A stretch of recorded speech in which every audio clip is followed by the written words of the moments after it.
Hello, everyone. Welcome to the Toontown Online development live stream here at ToonFest. I'm joined here by a whole bunch of very awesome people, former Disney Imagineers who made this game possible.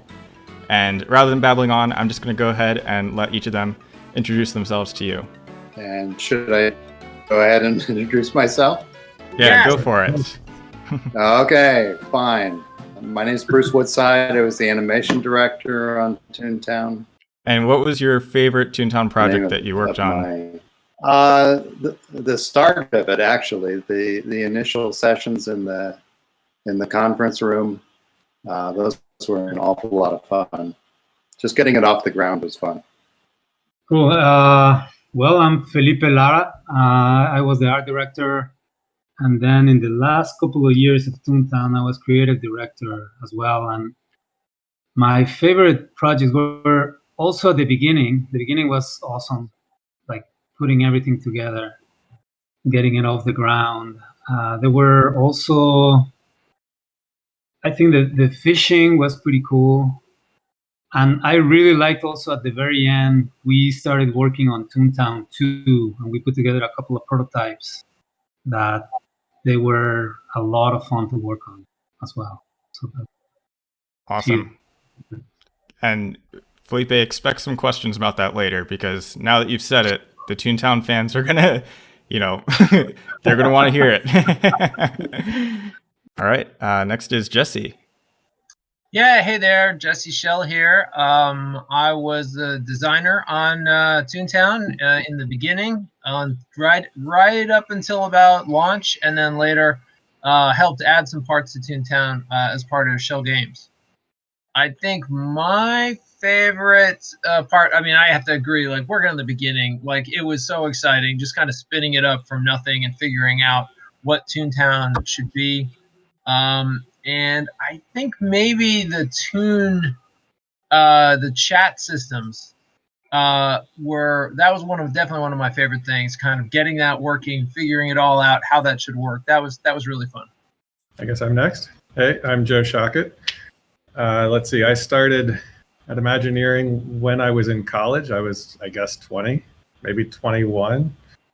It was kind of a crazy studio that was a couple years before Toontown. We worked on a couple different projects for Disney Quest before Toontown. And then, my role on the project was quite a bit of game design, a lot of game programming, a lot of brainstorming, just building the client side of things.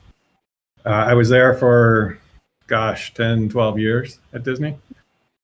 And my favorite thing that I, personally probably had the most impact on was probably the early quest system. And we can talk about this more later, but in the very first phase kind of beta release of Toontown, there was no quest system. There were cogs out there, or they were called suits maybe at the time. And you could go out and fight the suits, and you just kind of played until you were bored, which was not a great experience. And so we said, hey, we need some kind of quest system. And so we put in just the bare bones, like, why don't you defeat 3 pencil pushers and come back? And people just loved it. They were like, okay, I can do that. And they went out and, beat their 3 pencil pushers and checked it off, and then came back and said, give me another one. And you could sort of see that loop start to play. And we didn't really have a strong game loop. We had the pieces of it. But when we started to put in the quests and the coins and the mini games and really hooked up the structure, that was exciting to see. Over to you, Shawn.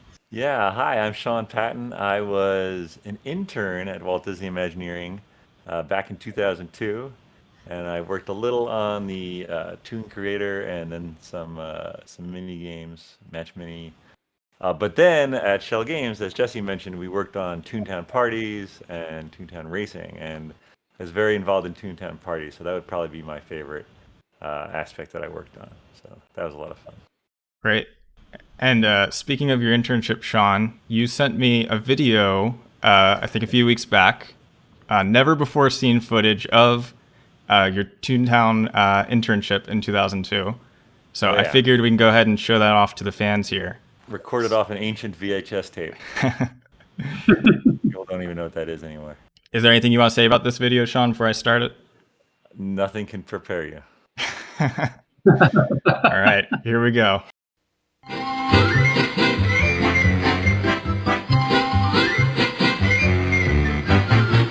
Todd, Todd. What's up? let's test our stuff. Yeah, we can use a cake. To the cave!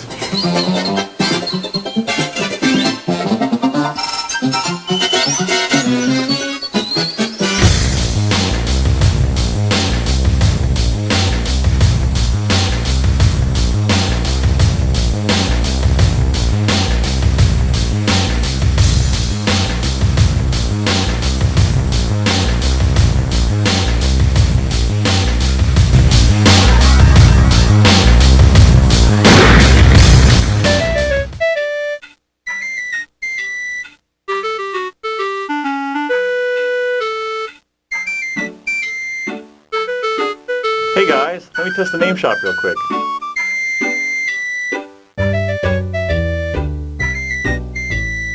That looks good. Okay.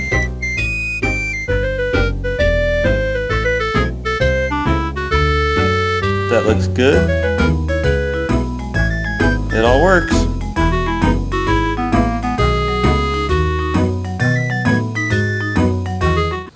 Welcome to Toontown, everybody! Thanks, Mickey. Thank you for those new animations, Calendar Buddy! Now go get those cogs! Look, there's the fish elevations I made. He looks happy. Hey, what's that sound?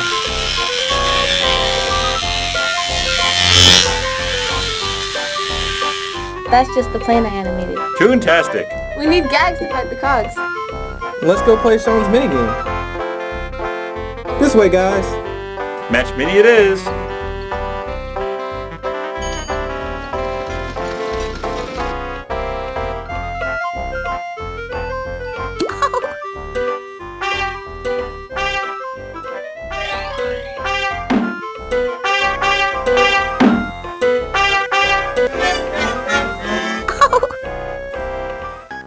I'm definitely getting a treasure trader. Cogs hate treasure traders because with treasure traders, I can collect and share treasures with all my friends.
All right. Wow. How did I capture that footage? Like 2002 to capture video footage. No. Yeah, I have no idea how you were doing that. Probably held up a camera in front of your monitor. Maybe you would have seen. You'd think there'd be scan lines or something. I don't know how you were doing it. So, fun fact, Shawn, Match Mini is one of the few places that a Disney character still exists in Toontown written. It's Really? like Match Mini's, Clarabelle's catalog are pretty much the only places where you can still find a 3D Disney character there.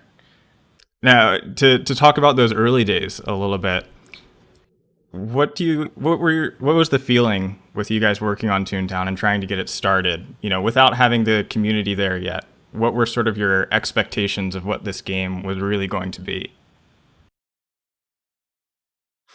Well, yeah, we Open were question, really anyone? scared.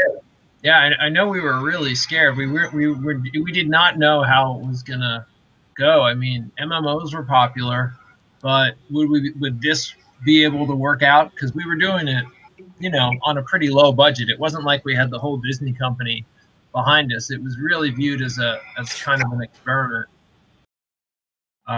So we, I know that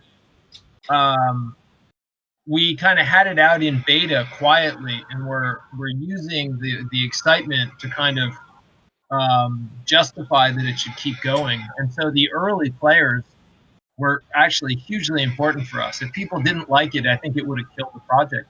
Is kind of how I feel about it. Yeah, we were also young and didn't sort of know any better, like how hard what we were doing probably was at the time. Because you have to remember back to where there were so many risks we were taking. It's not like online games were a thing. 3D game engines were not a thing yet. Like AWS, like hosting in the cloud was not a thing yet. Putting your credit card online was not something people were doing back then. There were so many unproven risks that had to play out right if this was going to be successful. And so I think a lot of the attitude was sort of, let's see if we can do this at all, which made it really fun for me. Yeah, definitely. I remember at some point we were collecting all the good feedback that we got from the beta version to try to justify the budget. And at some point, because it was about to be killed, and then Disney Online came to the rescue, like almost last minute, and we had this pile of good feedback. I remember seeing a bunch, like a binder like this thick with a bunch of stuff that we were collecting to prove that it had a future. It was pretty crazy. Yeah, we were pulling stuff off of some message board or something. I don't even remember what that was. I don't remember, but we printed it out, and there was this big binder. That's all I remember. That's awesome. The other thing that was crazy was when, I don't know, the way I recall it, it was this rumor that Roy Disney had seen it, and he thought it was bad taste when we had the suits, and then we were gonna, before we had the Cogs. And that wasn't a rumor. That really happened. That was this freak out, everybody meeting. What are we gonna do? How do we fix this? Yeah. He sent a memo. Yeah. That's how the Cogs came about. It was his wife who objected. Okay. Oh, wow. Yeah. She was the one who was mad, but he's the one who wrote the memo. So yeah. That's true. So speaking of big changes, Joe, you talked about, how Toontown originally didn't have quests. And, as we know, originally the Cogs weren't even Cogs. They were the suits. What were some of the other big vision shifts from what Toontown was before it launched to what the fans see today? Well, one of the big ones, and Jesse can probably talk more about this than I can, but Toontown did not start out as a internet game for people to play at home. It started out as a game for the theme parks at Epcot, where we made a 4-player version, and you played it was called Toon Tag, right? Yeah. And but it proved out a little bit of the 3D engine. It was it networked, or were they all 4 playing on the same machine? So it's funny. It started as a networked demo, right? Because first we did the R&D demo to prove out that networking was possible and that it could be fun for kids. It was could network games be fun for kids? In 1997 or whatever that was like a unknown question. That was back when we weren't even sure. Could you do the Disney character? Could you do Mickey in 3D? It was Right. kind of like weird That question. was a big test. Yeah. Yeah, I yeah. remember we had to do an art test for the studio to say, like, could we pull off Mickey in 3D? Is it something that they would accept as Disney quality? But we knew Bruce and Felipe together. They would be able to get this. They would be able to make it happen.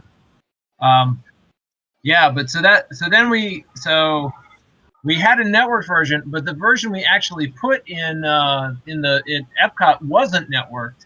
It was running off of a Silicon graphics machine that could support 4 screens at once. Mm-hmm. So it was kind of like it was networked, but it really wasn't networked. But building those models and all of that gave us leverage to kind of get started on Toontown. The other fun story I remember, for those interested in kind of the technical and network side of things, early days, again, there was no cloud hosting. You could not just get a server up like you can today for 50 cents. And so we ran all of Toontown off of one computer on, I think it was on Roger's desk in the back of the studio.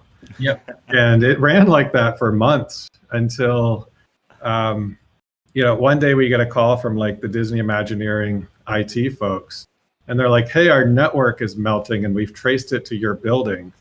Can you tell us what's going on in there?" And sure enough, this one PC that was hosting, Toontown, which had just started to sort of go viral, and people were telling their friends about it, was like melting the Disney network. And but yeah, the early days, we just made stuff up and did not ask permission and just tried to make it all work. But that was such a good story for us, though, because we were still trying to get full funding to like finish the game, and we weren't sure we were going to be able to get it. And now we were able to kind of put out this report saying, well, we tried to do an 8-week test to see if people liked this game. And after 6 weeks, so many people were playing, we had to shut the game down because it was too popular, right? And so that certainly would look good in the report. Yeah. Oh, I just love that it's running on Roger Houston's desk. I think that's hilarious.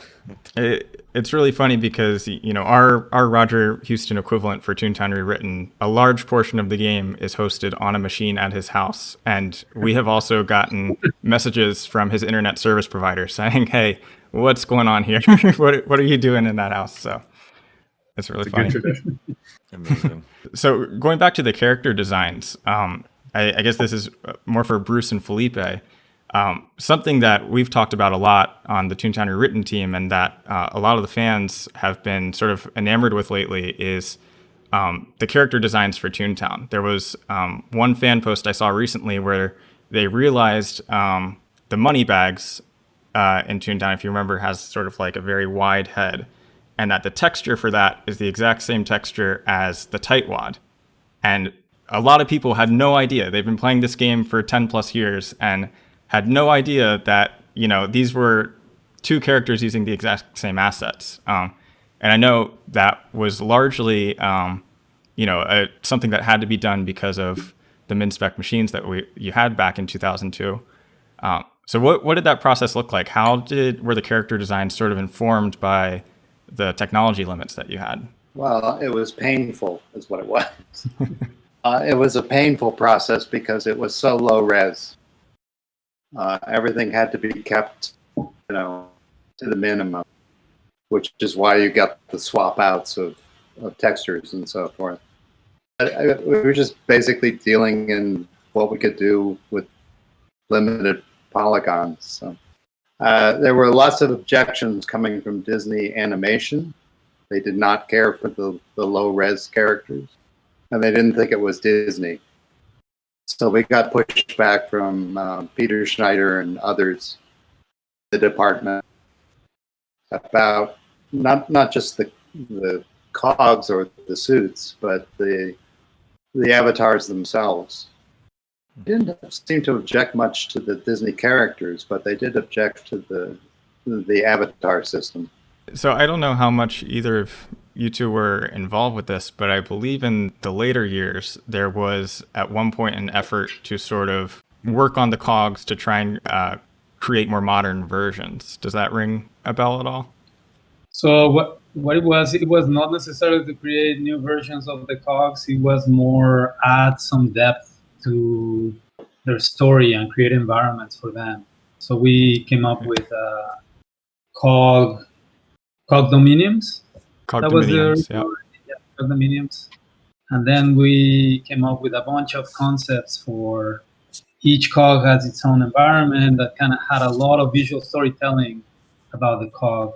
So yeah, there's some fun, a lot of fun examples. Like the Legal Eagle had it was almost like a Eagle Canyon, but made out of file cabinets, stuff like that, and office supplies. That was a lot of fun to put together. And some of it came through. I think, didn't you guys, Shell Games, help us with some of those mini games, the Cogman minions? I think.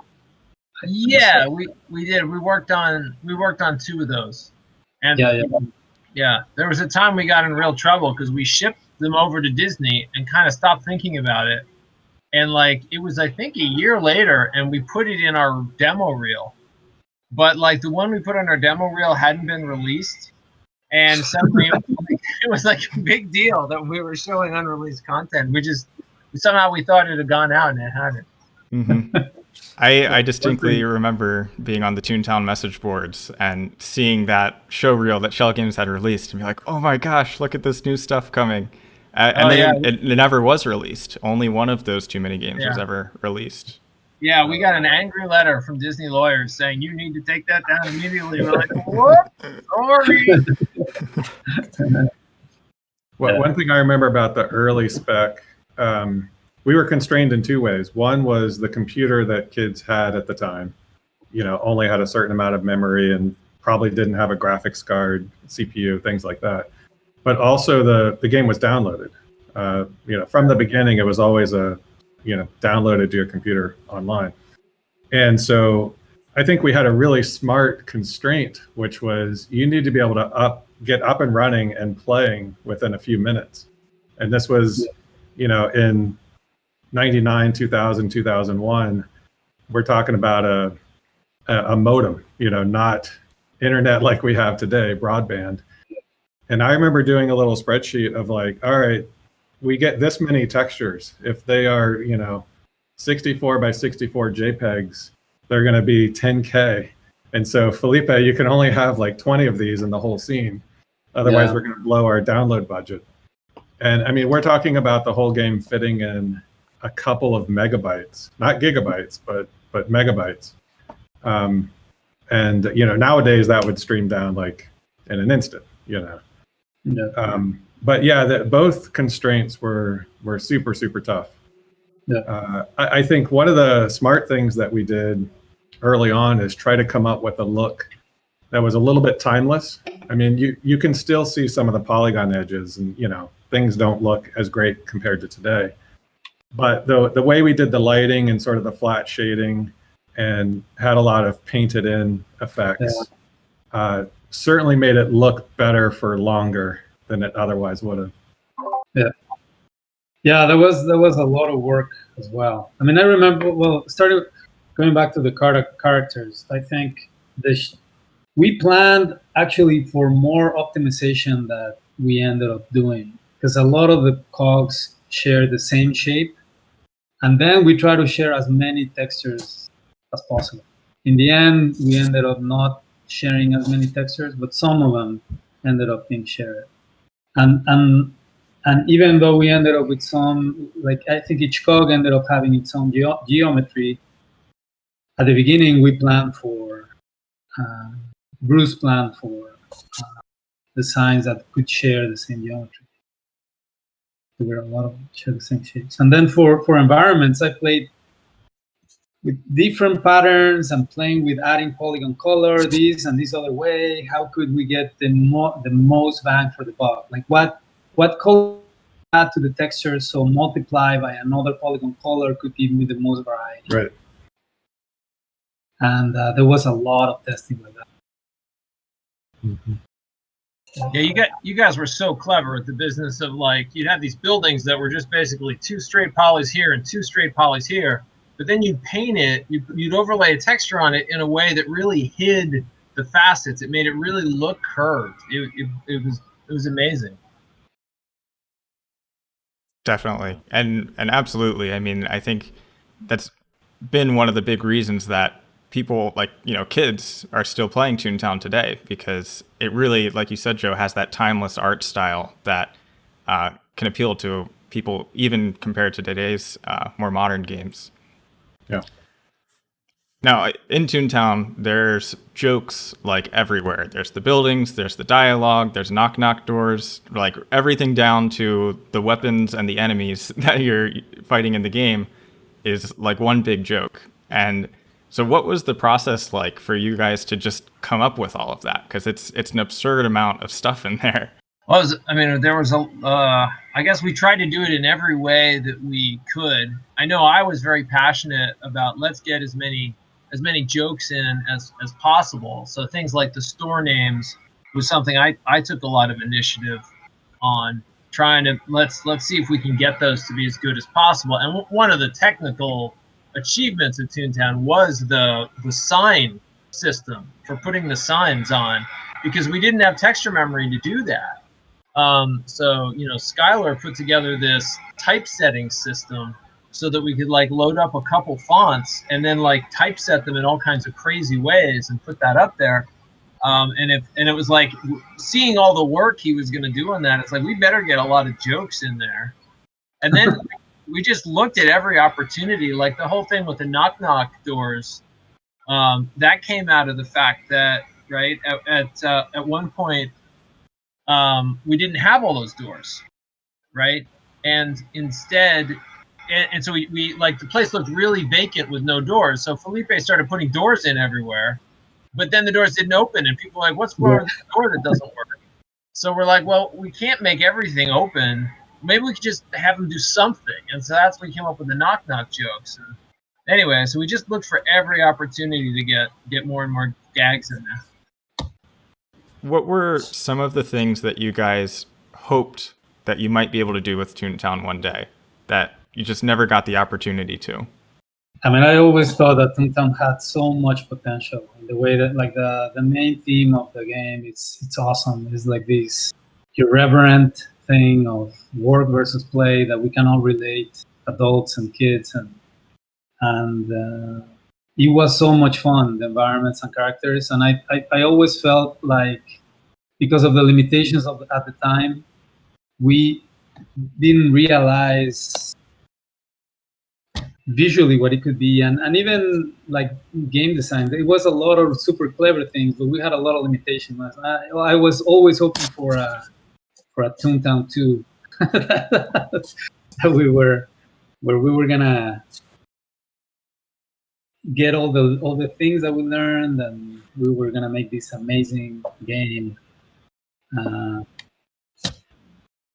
One thing I'll add, we had early on, we discovered in our like play patterns, looking at our data, that we had a lot of people logging in kind of after school hours in the US. That made total sense. And then around 7, 8, 9, 10 p.m., we had another small spike of people logging in. We thought, that's weird. Are those like kids sneaking down to the computer, or and no, it was a lot of like moms and dads playing Toontown kind of after the kids went to bed. They either enjoyed it themselves, they were trying to get jelly beans for their kids to play the next day. But yeah, one thing in a sense, Toontown was ahead of its time then, because typically there was one computer in the house. And so you couldn't really play together as a family at the same time, typically. You had to kind of fight for the one desktop computer, back then. And, that slowly changed over time. Now, kids have Chromebooks and iPads. And so, I think one thing that would have been cool back then would be to see a whole, a family of 5 all playing together easily at the same time. I think that's kind of the magic, the promise of Toontown. and it was a little ahead of its time. I'd certainly say that, like, well, I'll give one small thing. I know that I'd always wanted to do this one environment. You know what I'm going to say, Joe. I know what you're going to say. I tried to look for a drawing of it. Yeah, there's one somewhere. Joey probably has one somewhere. I'd had this idea for a playground that I was always excited about, where the floor kind of curved up towards a hill in the middle, but the hill kept going up, and then it would like turn into the ceiling. And so that like the idea was that you could walk along and then start to walk up this and then walk up the wall and then walk in the ceiling. So you'd come into this playground and people would be walking on the ceiling and on the floor and on the wall. And like that was one I'd always hoped we could do, but it would have required some really special physics, gravity changes. How would jumping work? Like a lot of stuff. It would have been hard work, and we just it wasn't that one wasn't going to happen. So. But when we do Toontown 2, I'll definitely try and resuscitate that. Absolutely. The black and white environment. Oh yeah, Funny Farm, right? Oh, the black and white environment. Also remember the construction zone that we like for a while, because we had a lot of the neighborhoods were still under construction.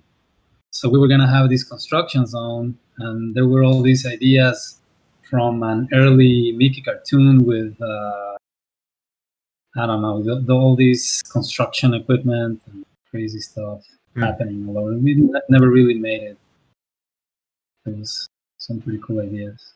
Going to Toontown 2, there were some prototypes made. I think people in the community have played those prototypes now. What sort of was the vision for that project, and what were the hopes of how it was going to pan out? And then if you can talk about it, what ultimately happened that, got it on the cutting room floor?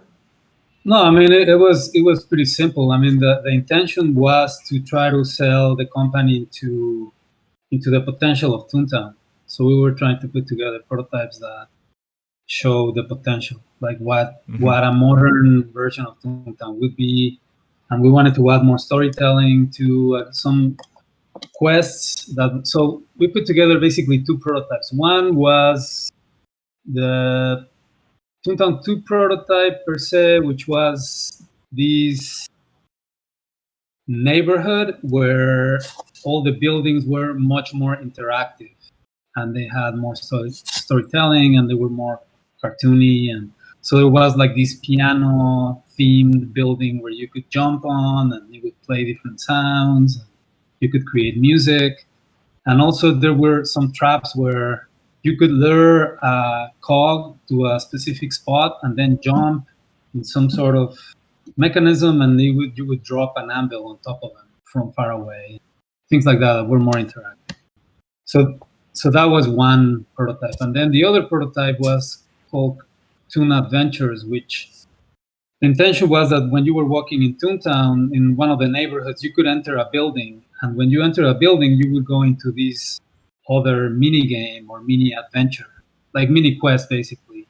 That it was like these story-based quests where you had to go, and then you go through this little video game, and then completed the quest. It was very story-based, and then came back and got some more jelly beans or new items that you could wear or things like that.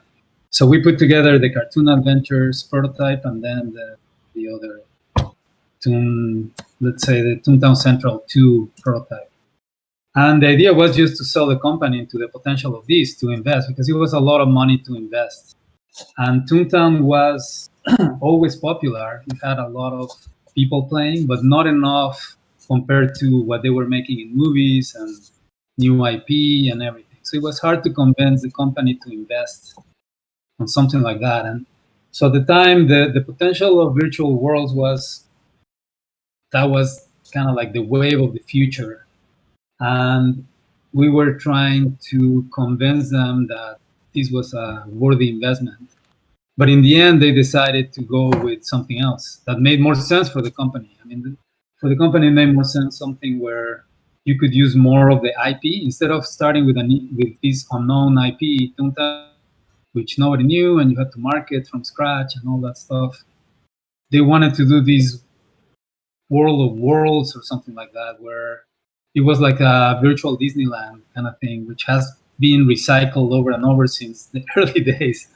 So it was basically this virtual world where all the Disney characters were alive, and so they went through that and they defunded Toontown basically.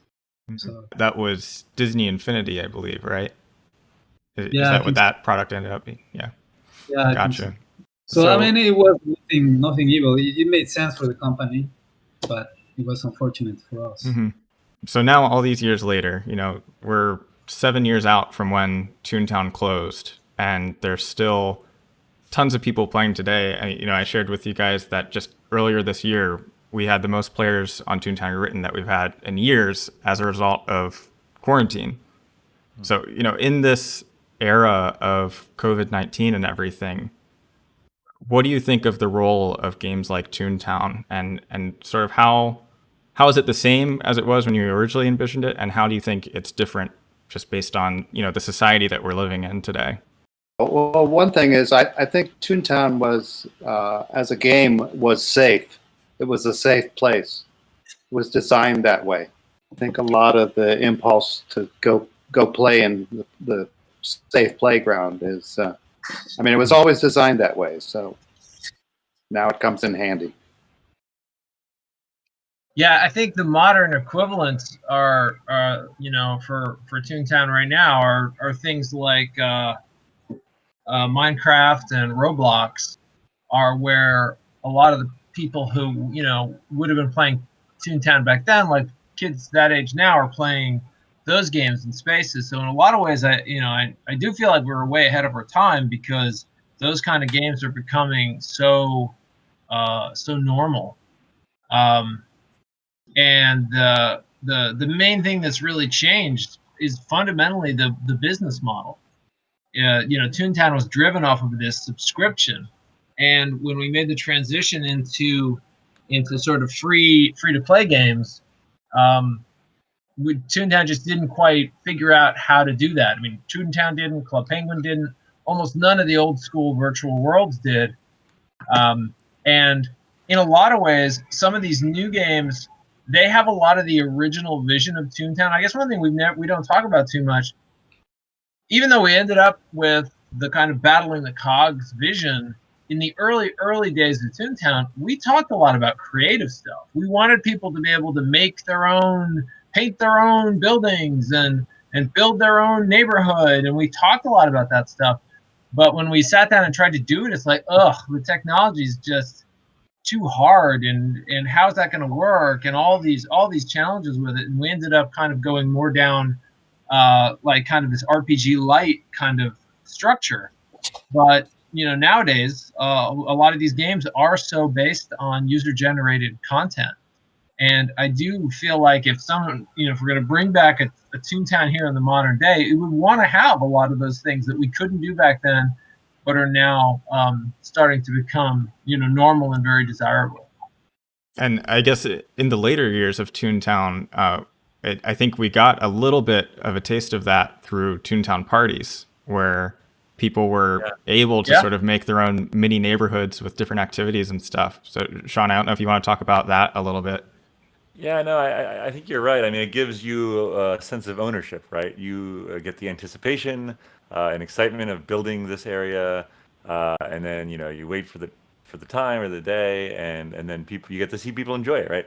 A huge reason, basically the main reason that I love game development and have been developing games for 16 years is because of how I see people enjoying the games that I've made, right? And the Roblox, the Minecraft, the Toontown parties, you get a small feeling of that, right? And it's like the more that these modern systems can provide those tools for people, the more the game designers of next year and the years after will be forged in these awesome environments where you can create your own stuff, right? So there's a lot of power in creation, and it's also a lot, it's difficult, but as the technology gets better, as the tools get better, more and more people can stretch that muscle.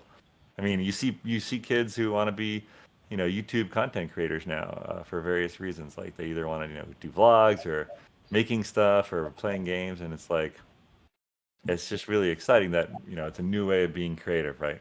A more accessible way of being creative in a lot of ways. To put you on the spot, Shawn, if you were making Toontown parties today with today's technology, what would they look like, you think? Oh man, I like so we had there was Toontown Racing. I mean, we'd done some early prototypes of Toontown ice skating. At the time, I think I was playing a lot of SSX Tricky. I think I've probably told a related story about that. But I think that having a Toontown party where you could make a spline track and set up either obstacle courses or races or sort of more again creative, right? So I make a track in my party where you skate or you race for a while, and then you transfer into a obstacle course, like a Ninja Warrior type thing, right? That you've made, and just being able to then have these sort of relay races or competitions for all the tunes that come to your party. I think that would be really cool. I don't know, but Oh yeah, I think that's awesome. I love the idea of drawing a spline and it just becomes a track that you can then play in 3D, right? That'd be cool. Shawn, I went to get the sound effects box. I got it right here. I'm pretty sure I got our Toontown party sounds in here somewhere. Pretty sure they're in here. I'll see if I can hunt them out. Yeah, Joe, you were showing before your original Toontown packaging. It's right. kind of fun that we all have these sort of I have a Toontown Happy Dance shirt, and we've all sort of got these physical mementos, but it's also we all have these great stories from Toontown, right? The funny thing about this is we did a CD-ROM for stores. We actually had to partner with Sony to get the CD-ROM made, which tells you a little bit about how the trials and tribulations of being an internal project without continuous support over the years. But yeah, it's funny looking back because we tried so hard to get a retail, CD-ROM, walk into Walmart and buy it version of Toontown back then. It felt like such a step that would legitimize us back in 2003, 2004. And then we did it, and within a year or two, it became irrelevant because broadband started catching up. Other games started to do direct digital distribution. And then, nowadays, of course, the whole physical packaged goods is dead. This was actually our first attempt. I don't know, Jesse, if you remember this. I do. So we printed our own CD-ROMs at one point. And this is, just for scale, this is a mini CD. I mean, some of you watching probably won't even know what a CD is. But we made these little mini CDs and gave them out at a Disney Ana convention in Anaheim. But the people that showed up were sort of Disney collectors. They were the grandmas and grandpas that collect Disney memorabilia, kind of porcelain Disney stuff. And there we were in our booth handing out CD-ROMs, and not even ones that they recognized, like these weird mini CD-ROMs. And people just looked at them and walked away with a frown. It was so sad. And if we had only waited a couple years, we would have probably avoided all this energy put into trying to become a legitimate CD-ROM product. Just another example of, the funny timing of these things, of being an R&D project, really. So speaking of bringing Toontown stuff into the real world, I don't know how many of you attended the original ToonFest, but I'm assuming that Joe did, considering he's wearing the shirt. I got the shirt. This is a 2006. Yeah. So what was it like, getting to meet Toontown fans in person at that event for what I assume was the first time at such a large scale? It was awesome. I mean, we had people show up in costume with a wire hanger rigged to put their Toon name over their heads, a printed out construction paper. I just love seeing that. And I have pictures because my whole family went, and they kind of went as fans of Toontown, not because their dad worked on the game. And I have pictures of they were just babies back then. You know, it was a lot of fun. We did a panel like this. We did town halls. We showed new stuff that was coming up. You know, that was a real connection with people. Yeah, it was great. I always think of the first time we showed Toontown to the world, which was at that SIGGRAPH event. Oh no! Yeah. Right? Because there was no YouTube or anything back then, and so the way you showed stuff was like at these conventions and trade shows and things, and there was this 3D web contest at SIGGRAPH about who's got the coolest 3D web I don't know, application, and we showed Toontown, and like the place went really nuts. People had never seen anything like that, and that was exciting to kind of get to see that as well. You're not telling the full story though. I don't know if I remember. We practiced you had to do it in like 2 minutes, or else I think you got shot by Nerf guns or something. Oh yeah. They would boo you off the stage and all this. Everything had to fit exactly within. Right. So Jesse, Daniel, and I practiced to get it just this tight presentation. And part of it was playing the cannon minigame where you shoot yourself out of a cannon into a water tower. And the script was that I was supposed to miss the first time, and everyone would be like, ah. And I was supposed to just barely miss the second time, and everyone would be like, oh, and then make it on the third time. And every time we practiced it, I did exactly that. And then, sure enough, in front of 5,000 people in the live thing, you know, my hands were shaking, and I aimed the cannon, and I shot it, and I missed the third shot. And I felt like Fred Flintstone drinking on stage. That was so funny, Joe. You were so crushed, like I ruined it. Like no, but people were so. No, people still loved it. That mattered. It was funny. Yeah, I still have nightmares about that third shot. So I want to start with Bruce for this next question, since we haven't heard from Bruce in a little bit, but anyone else can feel free to chime in too. What would you guys, or what advice would you guys give to people creating Toontown content today? You know, not just the people who are still keeping the game online and everything with the various server projects, but even, you know, people who are creating artwork and costumes and, you know, vlogs, all that sort of stuff. This aspect of the community, I really don't have a whole lot of connection with, but the fact that there is a community out there and that you can share real world artifacts based on Toontown is something really valuable. Connecting on a thing that gives you pleasure, people. Is the real value of the game, I think. I don't know what I would say animation-wise, but Bruce, let me ask this a different way, like, because now it's at a point where people can kind of potentially add their own characters, add their own costumes, add their own animations. Do you have thoughts about general guidelines for like making sure things kind of fit into the Toontown aesthetic? Are the things you think of that way?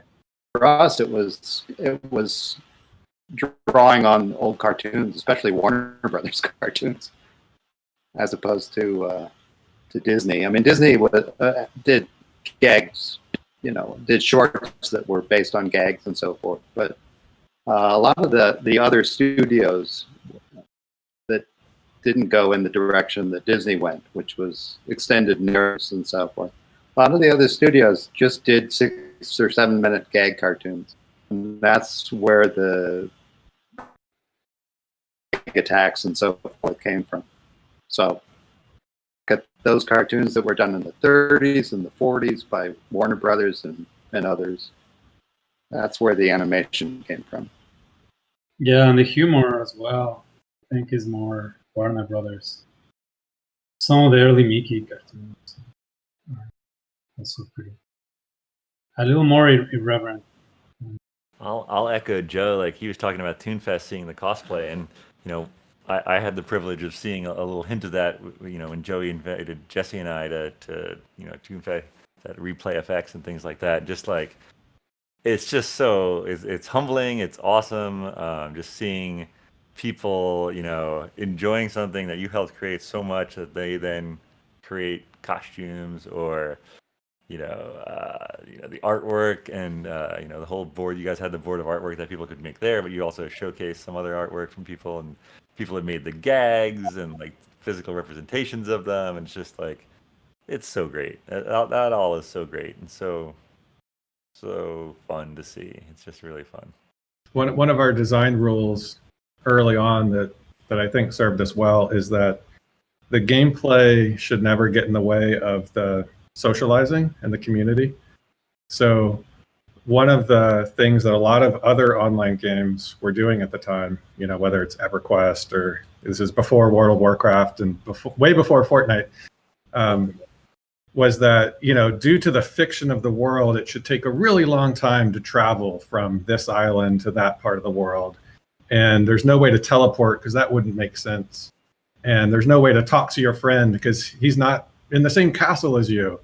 And so it made those games, like they took themselves very seriously, and I enjoyed playing them, but it made it hard to socialize. And so one of the rules that we came up with was that, this is a social space first and a game second. And so if you log in, you need to be able to get to your friends. You need to be able to chat with your friends. You need to be able to group up with your friends easily and hop on the trolley. And so everything else came second, and I think it echoed, some of what we were saying earlier about, this was a game about connecting people first and foremost. And whether that was online or, like I said, in the same living room, that's the master that we served at the time is that connection. And I have to say, I think that was Joe's contribution. I got that over and over again from Joe. My own perspective was, I was going into this world and I was going to have this adventure and I was going to but Joe and in fact the team of the game advocated for this business of teaming up and doing it as a group and always stressing that. It was a difficult problem for me, right? But it was a central principle of the game. As we start to wrap up here, I'll ask, what are some of the takeaways that you guys had from working on Toontown that you've carried forward to other projects that you've worked on since? Go ahead. Oh, I was just gonna say, wow, network games are sure hard to test.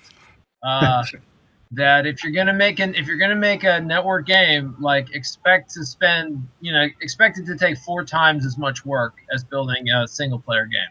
I think what I remember is first and foremost, like how much a small talented team can do. So if you're out there thinking about being a game developer or an artist or a creator of any sort, it can be demoralizing to think, well, these big companies have thousands of people working on them. And but I don't envy those big companies. In fact, I think it was really fun to be, a 5, 10, 15 person team that had a goal, had a mission, had something to prove, and you bring in really talented people, and it's amazing what you can do. And it's funny, I was remembering back to my first summer at Imagineering. I was an intern, and it was a little bit of a crazy space. Like the studio had some folks in it that, were characters, let's say. And I took it, I was coming out of University of Virginia and had never been to California, had never been to Hollywood. And I thought, this is what people talk about Hollywood. Like you have personalities and you have fights and you have eclectic people and passionate artists. And it was, people had Pepto-Bismol in their drawers, it was crazy. And then I went back, my internship was over. I went back to school and then came back the next year. And, then I met people like Felipe and Bruce and like really talented people who were also really good people. and Jesse, of course. And yeah, that's the thing I miss the most, is just talented people who are also really good people. Those were really fun days. Yeah, it was amazing to. One thing that I remember is that there were no producers for a while. It was just we figuring out what to do, and Joe would come up to me and, hey, why don't we do this? Okay, and I would do it. He tested, done in the game. Like there was nobody to approve anything. Like it's just, let's do it. Okay, why don't we do this? Okay. Yeah, for a while I was the closest thing to a producer, and that's not a good sign. Ooh, that's a bad thing. I was just gonna say that making games that are fun and easy to play and don't exclude people, that include people. I think you talked about that bump in the analytics of the parents coming down to play. I love that. I just totally love that, because it's like, why not let the why not make a game that the parents are if it's a good enough game, people are gonna want to play it no matter who they are or what they think, right? So I think that's just a testament to what you folks did and continued to do. Well, and that was something really important to us, because we knew that the parents would be the ones paying for it, and if we could make a game the parents would want to play and the kids would want to play, people would pay for it, a lot longer, and you'd get that intergenerational play going, and that's something we look for in a lot of projects, is when is there that opportunity for multi-generational play. Yeah, I think that's one of the other things that I took away. Like, if you're able to come up with a theme that it's kind of more universal, something that both adults and kids and all kinds of people can relate to, and have a fun, strong foundation. Like, for example, the basic battle is just fun. It's just fun to run around Toontown. Then the theme is cool and you can relate to it, since you adult, kid, whatever. So if you get that strong foundation, you can have something amazing that lasts for you. Like, it's amazing how long Toontown has lasted. Last question here for all of you is just where can people find you if they want to check out other projects that you've worked on since Toontown? So maybe we can start with Bruce and just work down the line. I'm retired at this point. Gone from Toontown to work on Pirates of the Caribbean, which is another Disney game that has been revived, and it's to people, I guess, somewhere. And now I'm retired and I'm farming in Colorado, so you can't check out my projects. Eat your vegetables. Online. All right, Felipe, where can people find you if they want to check out other projects you've done? I think is my website would be the place to go. It's felipelara.net. So that's where I have the other projects, the latest projects, virtual reality for healthcare. I had another project that I worked on for a few years that was very inspired by Toontown, but I was trying to take the same kind of irreverent humor and use it for something that was for social change. And it was kind of like a critical thing, take it on consumerism and try to link that to nonprofit organizations and stuff like that. It was very ambitious. In the end, it did not work out at the time. Maybe one day, but that project is also showcased there a little bit. There's a few things that you can see there. Felipe Lara. All right, on to Jesse.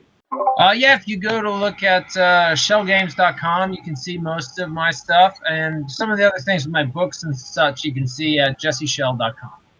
And Joe? Yeah, I co-founded a startup called CodeSpark about 6 years ago. We have a game that introduces kids to programming. This is one of our characters. He's called The Glitch. I've actually worked with a handful of Toontown folks on the game, including Felipe, Richard on animation, Bridget did some concept art. So if you play CodeSpark, download it from the App Store, I promise you will recognize a couple of little Easter eggs in the game. It's a lot of fun. CodeSpark, pretty good. good project. All right, last but not least, we've got Shawn. Yeah, well, I still work at Schell Games, obviously, so that goes for me too. But if you want a board game, if you go to surprisinglyfungames.com, surprisinglyfungames.com, I'm kickstarting. Originally, I was going to kickstart it this year, but 2020. But hopefully 2021, I'll be kickstarting a game called Mischief at the Museum. And then again, it's a game that can be played, 1 to 6 players. Kids can enjoy it. I've had playtesters as young as 5 and 6 play it, but the parents can also play after the kids go to bed. And I'm trying to make it a gateway game to sort of, showcase the power of board games and things like that. So check that out. Sign up for the mailing list. Kickstart. Get ready for that Kickstarter. Awesome. Well, thank you all so much for being here. I know I certainly appreciate it. The Toontown fans are really going to appreciate it when they see this footage. So hopefully we can do something like this again in the future. I know there's probably going to be a ton of fan questions that people are going to be asking that maybe we can answer at some point. But thank you all so much, and hope you have a good day. All right. Thanks, Joey. Thank you, Joey. See you, everyone. Great seeing everyone.